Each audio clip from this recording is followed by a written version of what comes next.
Hello, today we are going to be learning two different strategies for multiplication of double digits. So our first strategy is stacking, and our second strategy is called lattice.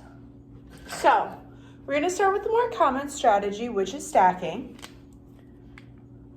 So how we're going to start is you take our ones place number, which is 2.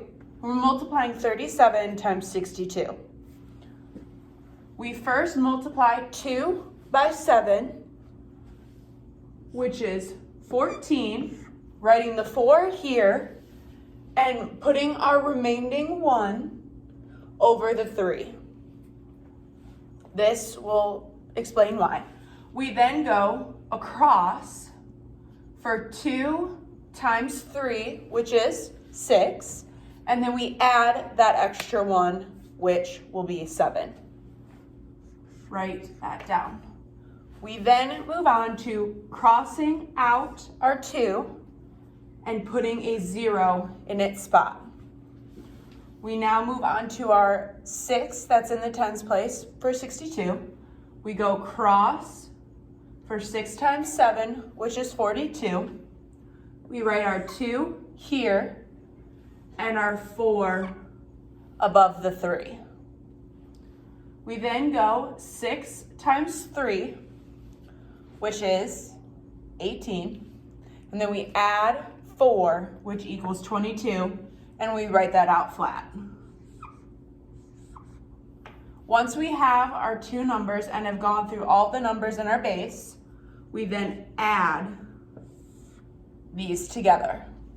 4 plus 0 is 4, 7 plus 2 is 9, 2 plus nothing is 2, and 2 plus nothing is 2, leaving us with 37 times 62 equals 2,294.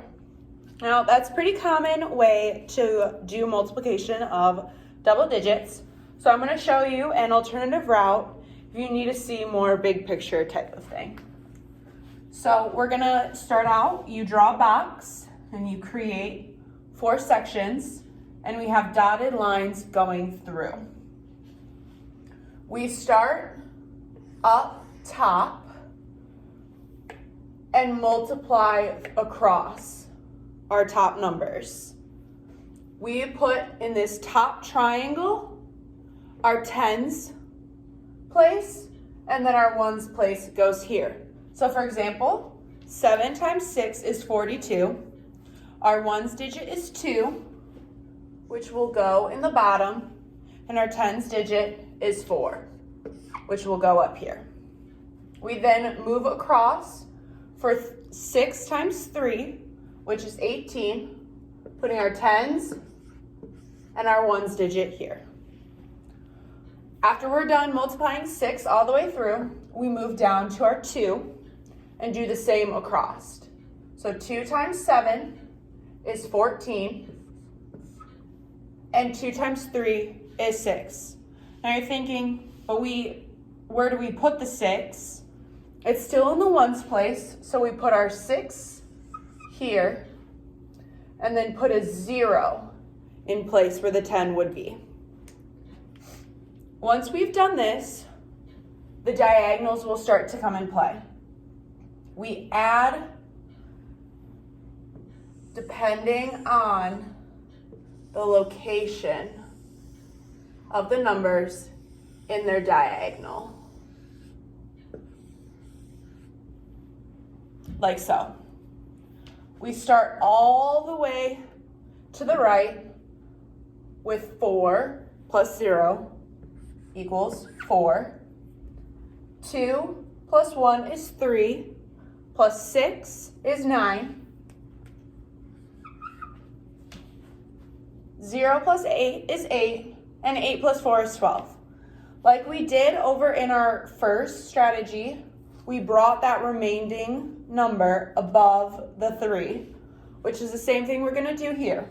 We're going to add that 1 over here and write the 2. Over here, we now have two numbers because of this bigger number. So 1 plus 1 is 2 as well, which leaves us with the same number, 2,294. So see, both of these strategies work. They both are pretty easy and self-explanatory. One thing that I really like about both strategies is that you have to go through each number and break it down and multiply them together and then add them. One thing that's a little tricky about this one that you don't have in our first strategy is knowing what goes in the top triangle and what goes in the bottom triangle, along with adding diagonally instead of our normal stacking process. So thank you for learning with me today.